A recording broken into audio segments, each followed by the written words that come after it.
Magandang araw po sa inyo mga kabansa. Kayo ay nasa Iparas, kay Paras. At narito inyong likod, Ando Paglinawan at si Eli Saludar.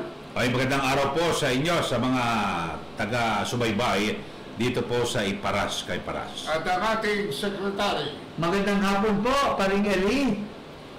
We are welcoming you once more for our second episode while you are with us again. And of course, my Paring Ado, the friend of that flat-nosed Commodore of the Coast Guard, whom we will discuss his cheating mechanism in the Philippine Military Academy later.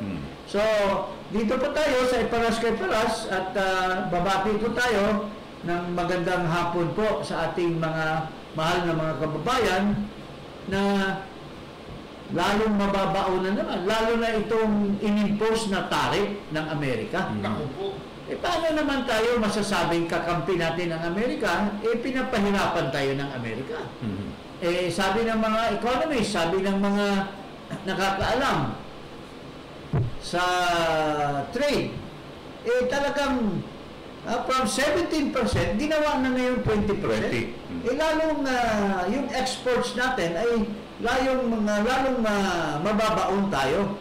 Yung ekonomiya natin na wala nang saysay, lalong mababaon tayo ng gusto. So, mga kababayan, ang isa pang nakakabaon sa atin ay yung napakadaming travel. At ito na naman, mukhang gagawa na naman ng alibay itong bangag na Pangulo natin. Magbabiyahe na naman daw. Maski wala namang interest si Trump na makapagkita sa kanya dahil wala namang silbi na bansa tayo as far as the United States is concerned, magbabiyahe na naman daw at magkipag-meeting daw kay Trump para sa tariff. We are a very small nation. Ang inaatupag ngayon ni Trump, yung tariff with China, yung tariff with Canada, yung tariff with the Middle East, biglang sisingit naman itong Pangulo ng isang bansa tulad natin. Mahal natin ang Pilipinas, pero hindi naman tayo pwedeng magmalaki. Dahil napakaliit ang ating trade compared to those countries that Trump is trying to negotiate with this time. Paring Eli, anong masasabi mo? Magta-travel na naman ulit. Pero ang pinaka-mainam dito, yung kanya bang pagbiyahe ay sulit sa gagastusin, no? Dahil sa, di ba, naghihirap nga ang Pilipinas at dapat nga magtipid Oo. Kasi magtatatlong taon na siya ngayon sa pwesto, biro mo nakaka-4 na trilyon na ang inuutang Kasi ako tinignan ko yan. Actually, 4 trillion 4 trillion na. Oh. Pero yung kay dating Pangulong Duterte, 6 trillion, 6 na taon. Oo. May pandemya. 6 years. 6 years.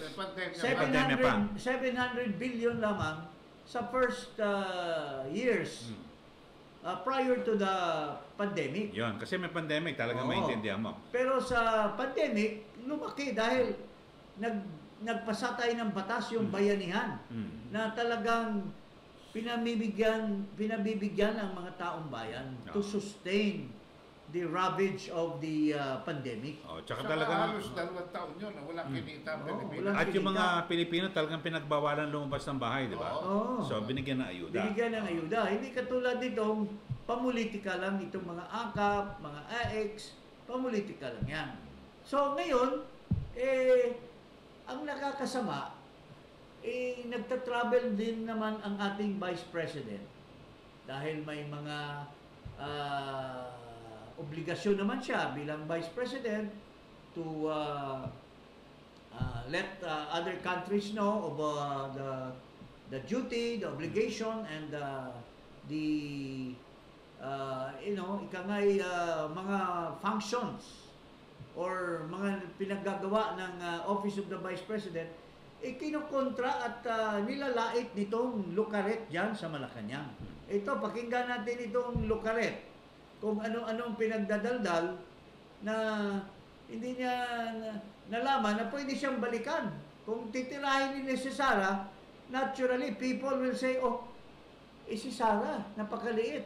Yung tatay mo, yung lolo mo, at yung bangag mong lolo dyan, ilang milyon or bilyon na yung nagagastos sa travel. O ito po, pakinggan muna natin itong Lucaret na ito. Statement ng OVP spokes. Ang sabi po niya, hindi ibig sabihin na personal trip ay nasa bakasyon. Just because she is there does not mean all the staff will no longer work. There are competent and able people in the OVP who can do their jobs without her. Ano po ang... Okay, pag sinabi po natin personal trip, on leave. Pag on leave, wala pong ginagawang official functions. So, paano po ba makakategorya yon? So, in other words, pag personal trips, walang ginagawang functions. So, parang bakasyon. Okay? And, sinabi din po ng OVP na marami silang competent staff to do the job while the Vice President is out of the country. So, ipagpunyagi po natin ang mga competent na staff ng OVP. Kahit na wala ang Vice Presidente sa bansa at on leave, nakakapagtrabaho ang ibang empleyado ng OVP. Bakit init na init itong bobo na Lucaret dyan sa Malacanang kay Vice President? Even to the extent of questioning her trip. Pero by now ba, paring Eli, kini-question niyo yung biyahe na kukunti lamang ng Vice Presidente. Ikaw ba, Lucaret, alam mo ba sa publiko by this time kung ilan na ang nagastos sa travel nitong at hindi rin ba siya on leave sa mga trip niya na walang saysay like yung F1, pupunta lang siya doon para manood ng karera ng mga kotse sa Singapore, and it's not only once. Manood siya ng concert abroad. Bakit hindi mo ibubulgar sa taong bayan? Ito nga, may isang instance na tinanong itong si Marcos Jr. Doon sa kanyang trip. Pakinggan natin po, mga kababayan. The Filipino people really want to know, from your 8 overseas trips in the last 7 months, how much have you spent per trip? Indonesia, Singapore, when you went to Europe, to China, and here in Davos, and the number of people in your official and unofficial entourage list. Para lang klaro po sa ating mamamayang Pilipino. Well, I don't have the figures. I'm sure their figures are somewhere. Tinatanong siya nung correspondent, is there a time that this should be revealed? Ngayon, i-challenge natin ngayon itong si Lucaret, Maring Eli. Labas. Ano masasabi nyo tungkol dyan? Tinatanong si Marcos, ang binubulgar ni Claire Castro, itong Lucaret dyan sa Malacanang, ay yung trip ni ginang Vice Presidente. Pero ang mga media, tinanong na yan for so many months. Bakit ikaw ang information officer dyan? Bakit hindi mo ibulgar din? Kasi tinanong na niya ng mga taong bayan, magkano ba ang trip?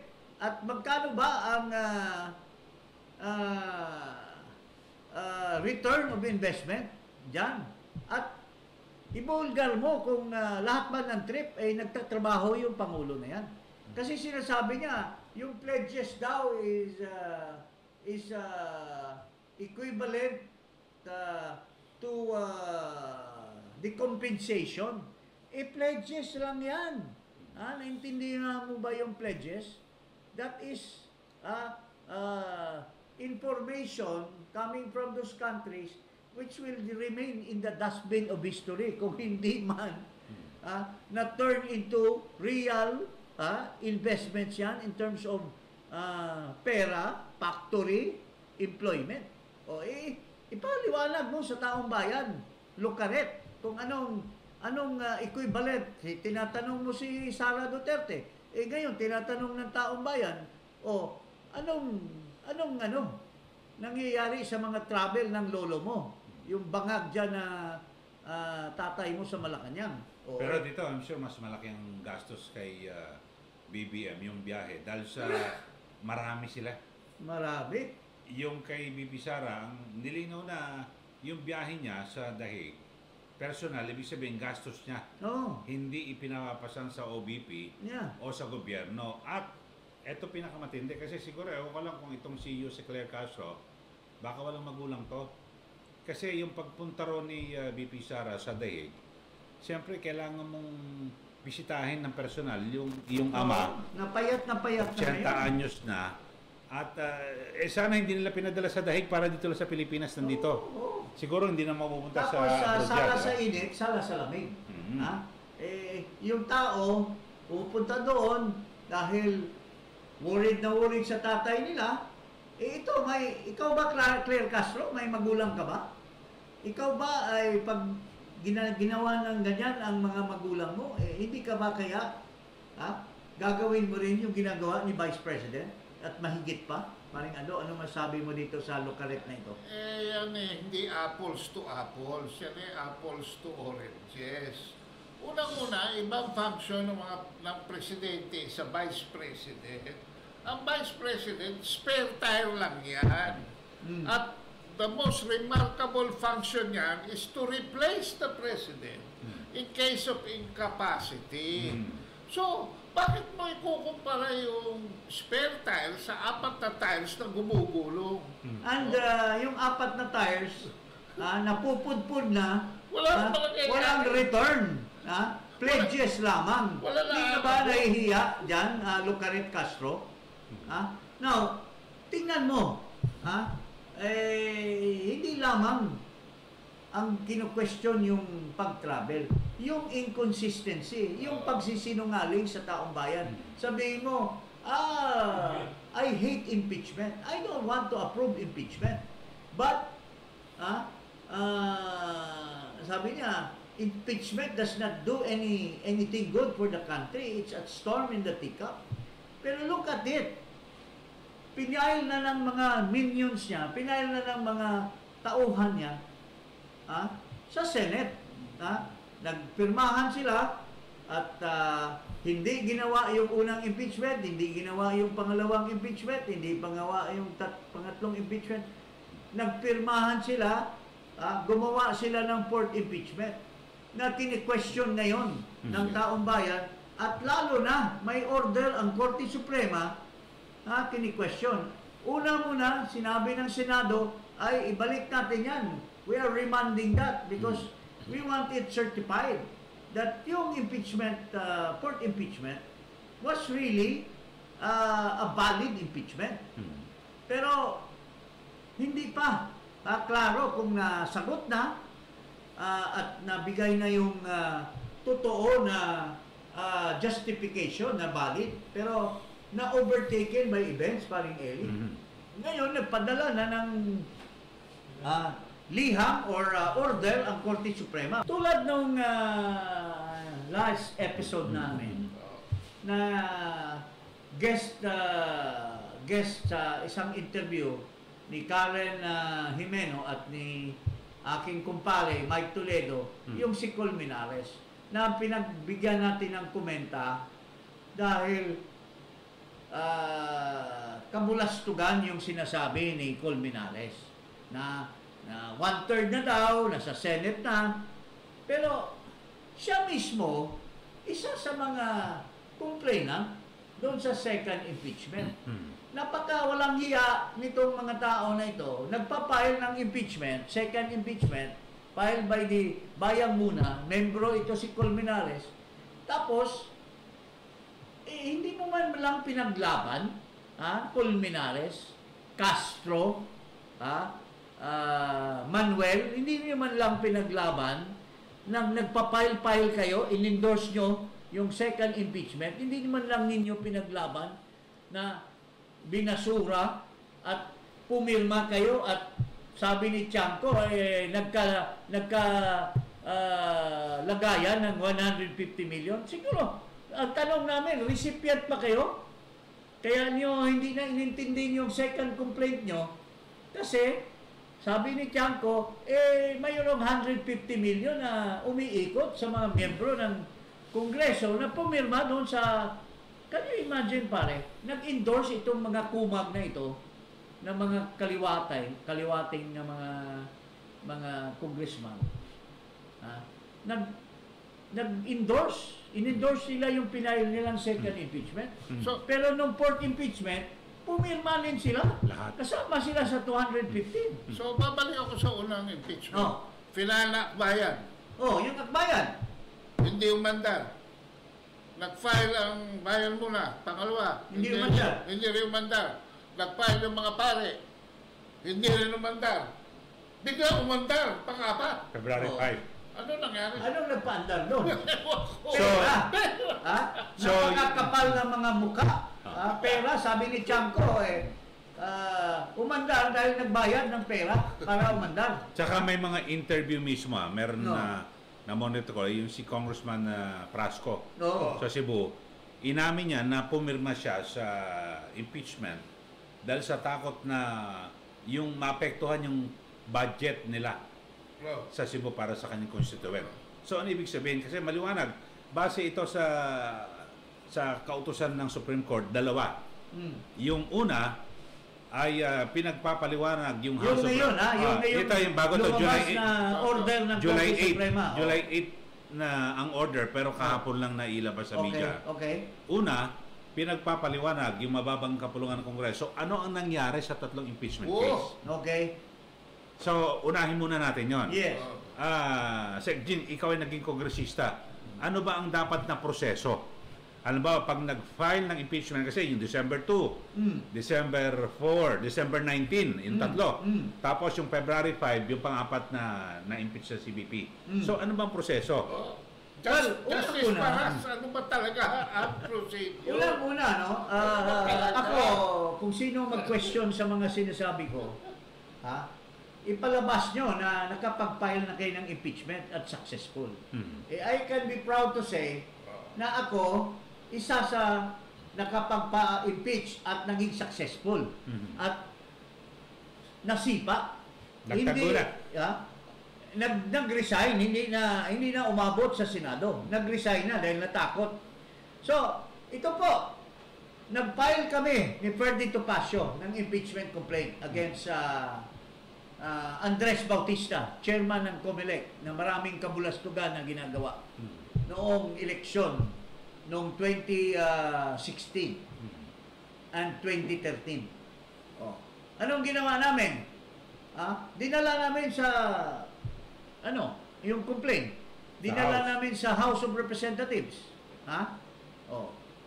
Tinanggap ng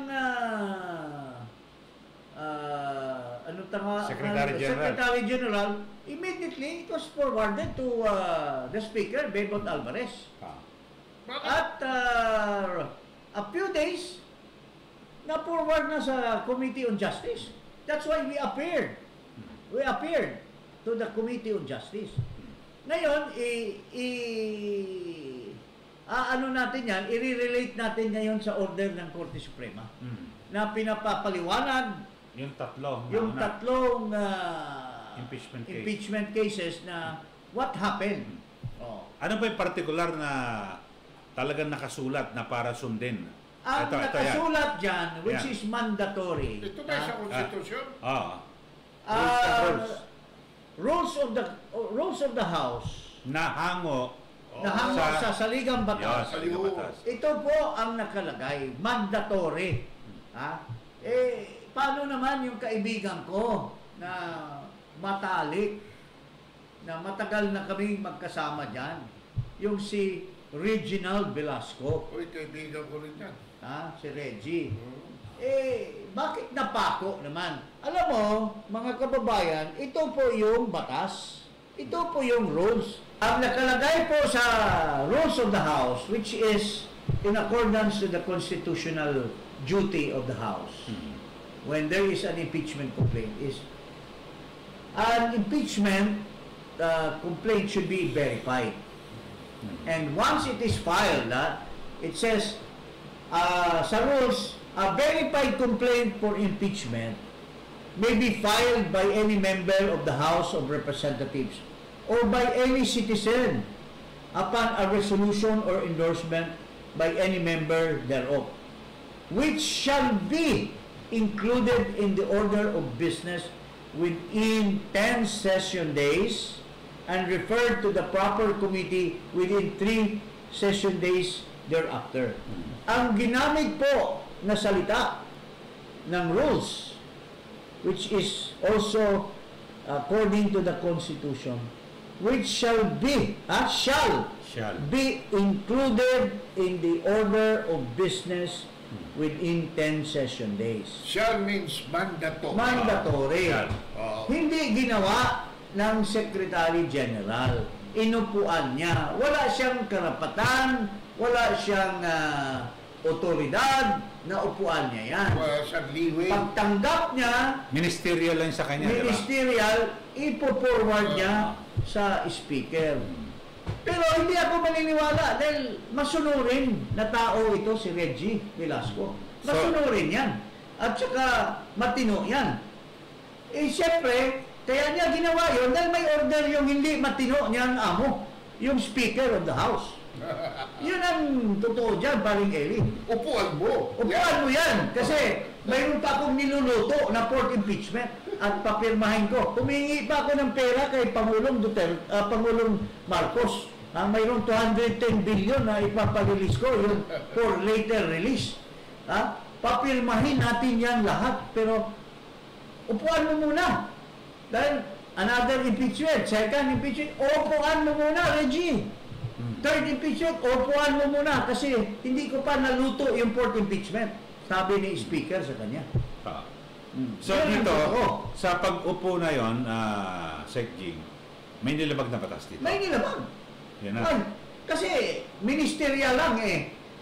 Sinabi ng Constitution at sinabi ng rules, it shall be included in the order of business. Where is the order of business? Is it in the office of the Secretary General? The order of business is in the plenary hall. Doon mo i-include yan sa order of business para ma-include yan ng majority voting para i-endorse doon sa tama na committee. Which is the Committee on Justice. Makikita sa journal yan na walang nakalagay na... Wala paano magkalagay? Hindi, inupuan naman ni Reggie Velasco. So ngayon, sabi mo nga, may news report kanina na ninindigan na ang Korte Suprema. Hoy, kayo, i-explain ninyo, bakit nyo inupuan yung first, second, and third impeachment. Yes, They are now made to answer for that. So, yan yung isang version ng order. Ito, ididetalye natin yung mismo, yung mga hilera ng kautusan ng Korte Suprema dito po sa Kongreso. Ito, panoorin po ninyo. Kasi di ba maraming ipinail na mga petisyon ang iba't ibang grupo nagpapail eh. Pati si BP nagpapail yata. Ang utos po, kailan niyang lumitaw? ito po ay nilabas ngayon lang hapon. Ngayon lang? Opo. Pero ito yung resolution, may date siya na July 8. Pero ngayon lang nilabas? Ngayon lang po inilabas. Kasi 11 pa lang po ngayon eh. Ha?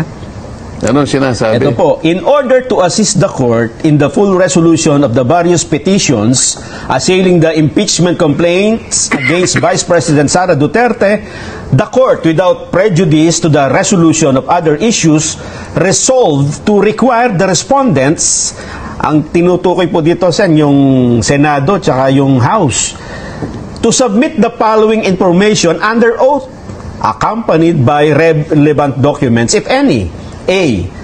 The status of the first 3 complaints filed by private citizens.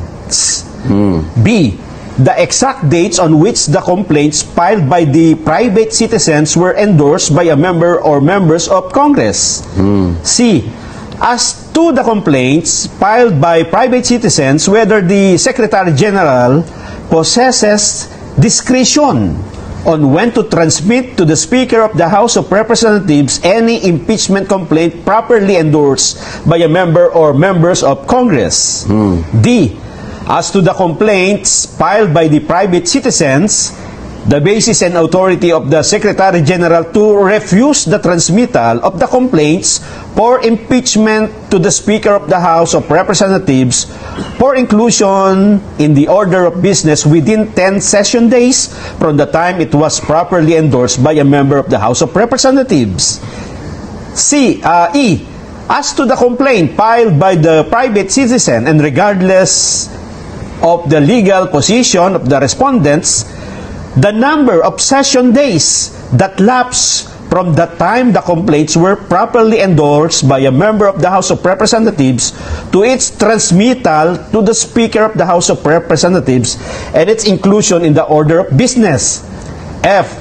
As to the articles of impeachment transmitted to the Senate, which office or committee prepared the draft of articles of impeachment and when it was completed. G. As to the articles of impeachment transmitted to the Senate, when it was circulated to the members of the House of Representatives and whether it was circulated to all the members of the House of Representatives. H. As to the articles of impeachment transmitted to the Senate, when it was circulated to the members of the House of Representatives, whether it was accompanied by the evidence for each article charge, or if there was a committee report for the information of the members to decide on whether to endorse or not. As to the evidence supporting each and every article, whether Vice President Sara Duterte was given the opportunity to be heard on the evidence shared with the members of the House of Representatives. J. As to the articles of impeachment transmitted to the Senate, whether each of the members of the House of Representatives had time to peruse the charges and the evidence before affixing their consent. And pinakahuli, K. As to the articles of impeachment transmitted to the Senate, when it was included in the order of business of the House of Representatives for consideration by the entire plenary.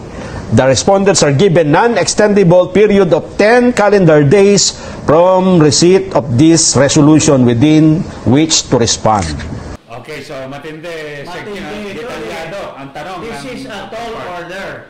But if I Simplify.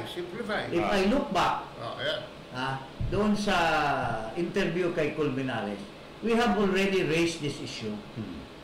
Na yung mandatory requirement that upon filing of the impeachment, the first impeachment was filed, it was endorsed by congressmen who were members of the Akbayan. The party list congressmen, sila nag-endorse. Pero, ni-receive.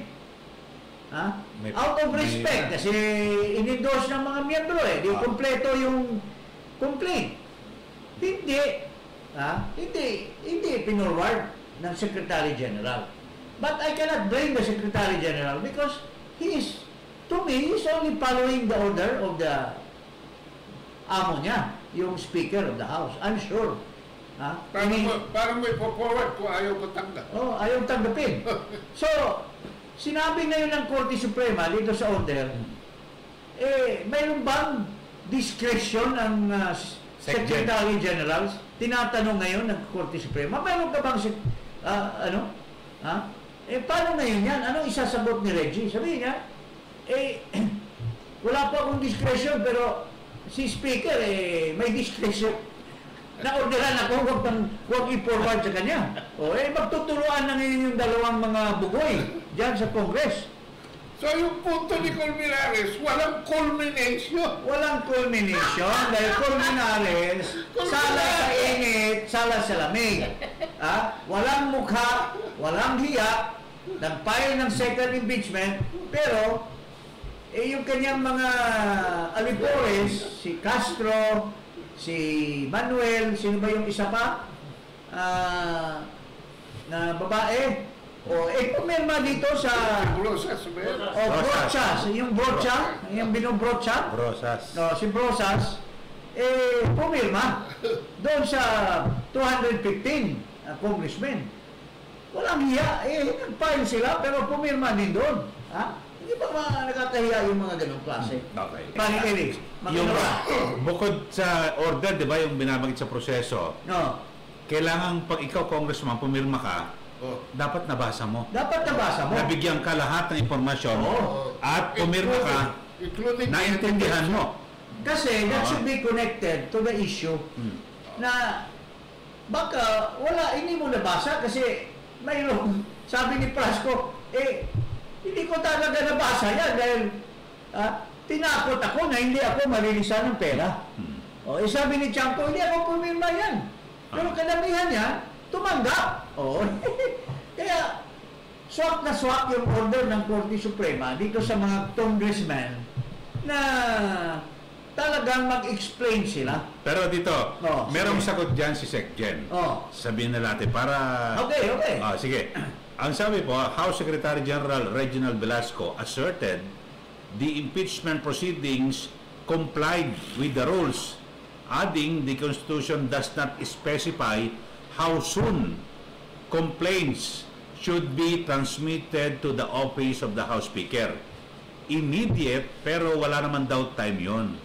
10 days So how... Hindi, yun ang sagot niya sa interview, Sinabi ko lang naman. Well, paring Reggie, nakalagay po, sir, must be included in the order of business. That alone, kung basahin mo yan, ano bang ibig sabihin must be included in the order of business? Dalhin mo doon, ipadala mo doon para ma-include sa order of business. Kung sinasabi mong walang time, inuupuan mo, paano mo ma-include within 10 days sa order of business kung hindi mo i-forward doon? Doon pa lang, huli ka na. Di ba? Eto pa na, yung mga pumirma na hindi siguro naintindihan yung kanilang pinirmahan, ano yung naintindihan lang nila? Dapat ma-contempt of court yan sila. Kasi may mga requirements Pirma ka, hindi mo nabasa halatang-halata na totoo yung sinasabi ni Chanko. Ito, pakinggan natin si Toby Chanko. Ito na yung sinasabi ko. Ginawa na impeachment so that they can pressure the executive na pinapirma namin itong mga to para ma-release yung mga conditional release. So, ibig sabihin, binenta nila yung political capital lalo. At ako mismo nagsasabi, kung papapirmahin kayo, pumirma kayo kasi mapag-iinitan naman kayo pag hindi naman kayo pumirma. Naghari ang sinangla nila yung pagkatao nila. Naghari yung over the supporting documents. Naghari yung supporting pesos. Pero paano yun, Sec Jing? Ang order ng Supreme Court, under oath, panunumpaan mo, patutunayan mo na ang pumirma ka, bago ko pumirma, naintindihan mo at talagang gusto mong pumirma. Dahil yung naniniwala ka sa tama ng complaint. So huli na sila dyan sa order ng Korte Suprema. Magkakaroon ng ng perjury. Pag sinagot nila. Kung hindi sila magsasabit, mamamatay na yan. Mamamatay na yung impeachment. Kasi talo na sila. Talo na sila. Kasi the Supreme Court, if they will not answer that, kasi sino naman congressman ngayon na aamin na hindi niya binasa. Pero paano mo naman babasa 36 pages? At saka, kung mag-certify ka ngayon, under oath, pag natuklasan na nagsinungaling ka, perjury yan. You have perjured your statement under oath. So, this is really a tall order. Mabigat ito at magpasalamat po tayo sa Korte Suprema na talagang after we have called on them in our blog, nakiusap tayo sa kanila na mahiya naman kayo, mga Korte Suprema. Hirap na hirap si Duterte na pirmahan yung appointment nyo. He was agonizing whether to sign your appointment. And indeed, out of his good graces, naging Supreme Court Associate Justices kayo. Wala naman siyang hiningi sa inyo ng illegal. Ang gusto lang niya, mapabilis lang ang daloy ng desisyon. At ngayon, magpasalamat tayo na maski wala pang desisyon, maganda yung order ng Korte Suprema. Pero dito, ang inaantay ko, ano ang magiging tugon ngayon ng mga nagpapakilalang legal expert na sabi nila, forthwith at dapat umpisahan na yung trial dahil sa tingnan mo na ebidensya. So tama ang desisyon ng Senado na ibalik para tanungin. I-resolve muna yung issue ng jurisdiction kung tama ba. Clarify. Yung unang step. Ang unang step, i-remand muna. Ganito kasi yan i-remand muna dahil duda sila kung valid ba yung court impeachment. Complaint. Kasi kung hindi valid, they cannot acquire jurisdiction over a valid complaint.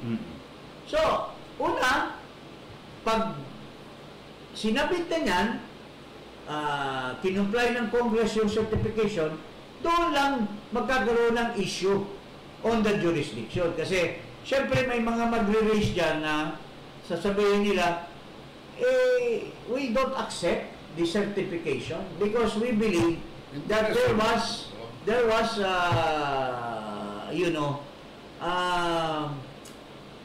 error in the due process impeachment complaint, which did not follow the 1-year ban. Okay. So, ganun yan. Pangalawa, tapos na yung 19th Congress Sa 20th Congress na yan. So, doon yan lilitsurin yung... pero ngayon, wala pa silang sinabit na panibago Kasi, ang issue ngayon, is there a continuity?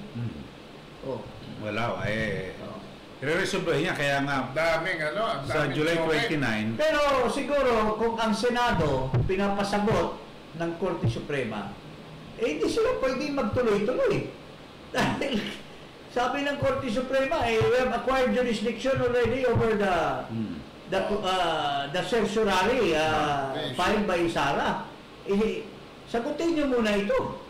Kung ano bang sagot ninyo, mga senador? Ano bang sagot ninyo, mga congressmen? Pero dito sa Articles of Impeachment, isa sa pinag-ugatan ng complaint na yan, at kaya minadali ng pagpapa-impeach, yung confidential funds. Yes. Pero, lumilitaw na yung Commission on Audit nagbigay ng unmodified opinion. Yes. Sa 3 taon pa lang magkakasunod sa Office of the Vice President, na kung saan, iniisip, ibig sabihin, walang problema sa financial records ng OVP. So, paano kaya yun, Sigjig? Ano mangyayari doon, di ba? Well, ganito kasi yan. Lalo napahina yung articles of impeachment. Yes, ganito kasi yan Ang final arbiter dyan is the Commission on Audit. Siya yung nag-determine when it comes to confidential funds. Mayroon kasi yan, as I said in the past, ako, naging mayor ako. Every mayor, every governor, we have so-called intelligence and synonymously read also as confidential funds. Talagang ang requirement yan, pag nag-liquidate ka, diretso, ilalagay mo yan sa isang sealed envelope. Yung mga resibo, yung mga sinong pinag-anuhan mo, diretso sa Korte Suprema. Pero may recollection, paring Eli. Pagka may in-approach ka na informant, lalo na doon sa mga countryside na maraming mga insurgents, NPA, dahil dahil kapartner ng armed forces, ng police, ang local government unit, they help each other. And ang nakatutok doon sa barangay or sa munisipalidad ay ang local government headed by the mayor. Normally, doon humihiling ang mga sundalo ng information. Kasi the mayor, under sa kanya yung mga barangay captain, mga barangay konsehal. So, posible, yun ang mga nagbibigay ng information na Dito po, nung isang gabi, dumaan yung isang plato ng mga insurgents, mga NPA. At doon sila pumunta. So, konsihal ka. Ngayon, nag-inform ka ngayon sa mayor. Ilalagay ko ba yung pangalan mo para papatayin ka pagbalik ng mga NPA?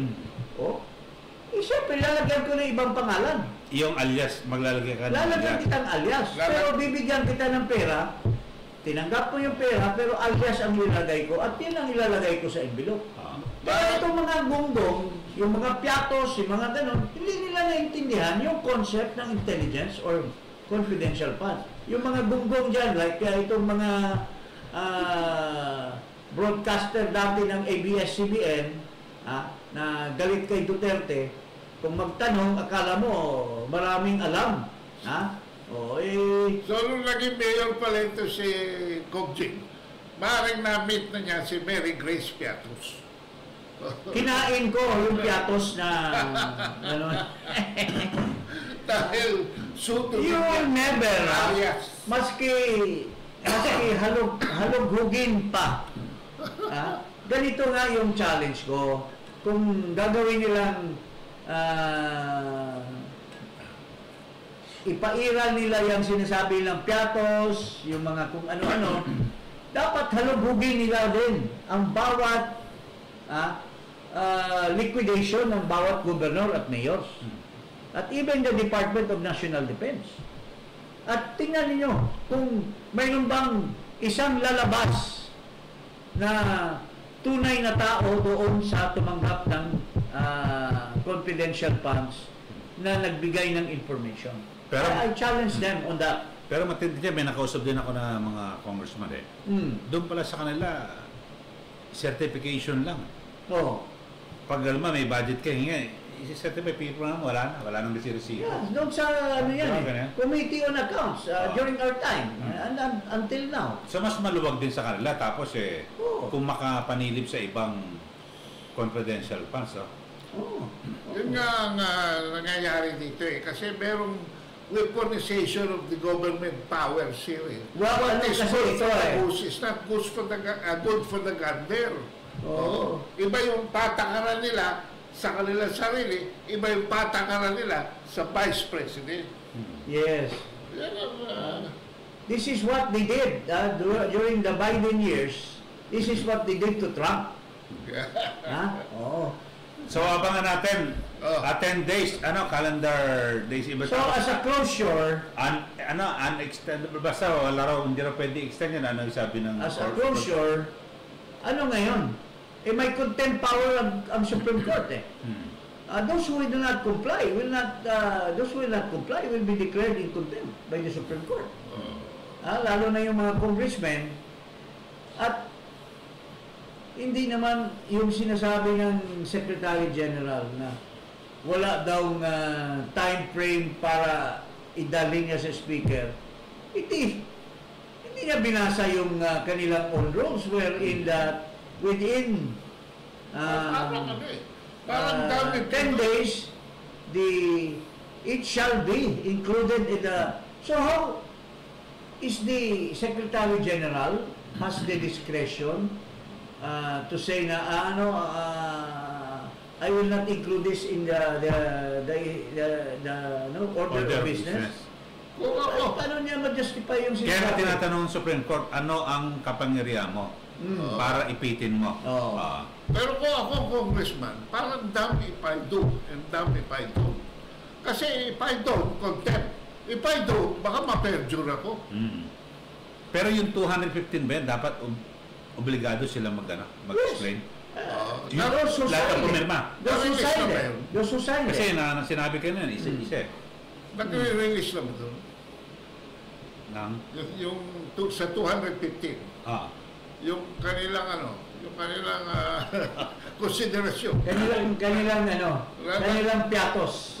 Yung kanilang piatos. Hindi, nung bago mag-election, di ba, sabi nga ni Congressman Toby Chanco na baka maapektuhan yung kanilang budget, kailangan pumirma. Yun ang sabi. Hindi naman sa ating galing yun And mayroon talagang isang umamin which goes for everybody that I signed it because mayroong kapalit na pera. Kung hindi ako pipirma, walang matatanggap yung distrito ko. Kaya natakot siya. So, pera yan. Ibig sabihin, blackmail yan. Sino ba? Sa Cebu ba yan? Oo. Yung isang recipient number 178, pumirma eh. Aba, tapos na yung kanyang 250 million na street lighting project sa Occidental Mindoro. Si Lodi Tariela. Yung kapatid. Yung kapatid. Bakit? Flat nose din ba ito? Yung kapatid ni Jay Tariela ng Coast Guard. Nabigyan din. Pumirma eh. Congressman pa lang ang kapatid ng. So, nagka-project. So, assumption ko, baka nakatanggap na. Takot. Dapat matakot ka. Congressman ka eh. Bakit patawag ka sa... Ay, baka ano ka na, masay. Ha? Sa PIPCOM. Pwede ba tayo mag-disclaimer sa kanyang opinion lang yun kay Tariela? Baka ma-cyber libel na naman kami. Nagtatanong lang. Baka pareho tayo kay Kasi, kung hindi siya tumangsa. Basta wala ko alam siya. Susrogando. Pareho tayo kay Susrogando. 178 siya eh. Kung hindi siya nakatanggap, dapat magkandala siya ng statement of account kay Speaker of Congress. Sige, yun na. Anyway, so sa makatuwid, Tanong lang po. ang pinagdebatihan namin or pinagdiskusyonan namin ay yung matinding order ng Korte Suprema. Ayun. Na this is actually deal breaker. This will be a deal breaker as far as the impeachment of Sara Duterte. And gumalaw na ang Korte Suprema. And sana gumalaw din sila doon sa kaso na pinayol ni Duterte. Na nila pulong, nila na dapat ma-declare na illegal yung pag-aresto kay President Rodrigo Roa Duterte. Okay. Yun po. Okay. So, huwag kalimutan mag-subscribe dito sa Iparas kay Paras at i-click ang notification bell. Maraming salamat.